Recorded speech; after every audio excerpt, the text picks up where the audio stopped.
पुरी जिला स्तरीय अभियोग शुणाणी सोमवार पूर्वाह्न पिपिली पंचायत समिति कार्यालय सम्मेलन कक्ष अनुष्ठित होता। जिलापाल सिद्धार्थ शंकर स्वाई अध्यक्षता करते। मोट 37 कोटी अभियोग मिलता।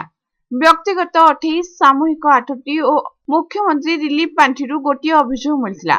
तत्कालीन गोटे अभियोगर समाधान होता। अन्य अभियोग गुड़िकर आईन अनुसार अनुधान कर यथाशीघ्र समाधान पर विभिन्न विभाग को प्रेरण करा। अभियोग शुणाणी रे एसपी पिनाक मिश्र, जिला परिषद मुख्य उन्नयन अधिकारी तथा मुख्य कार्यनिर्वाही अधिकारी प्रियरंजन पृष्टि, उपजिलापाल गोपीनाथ कुंवर, अभियोग शुणाणी deputy collector Priyadarshini Mallick, Pipili BDO Saroj Kumar Rout, tehsildar Dilip Kumar Majhi, अन्य जिला स्तरीय अधिकारी माने जोग देथिले। चलित मास 29 तारिख रे जिला स्तरीय अभियोग शुणाणी गोप ब्लॉक सम्मेलन कक्ष पूर्वाह्न 10:30 घटिकार अनुष्ठित हेब बोली अभियोग शुणाणी डेपुटी कलेक्टर प्रियदर्शिनी मल्लिक सूचना दैछंती।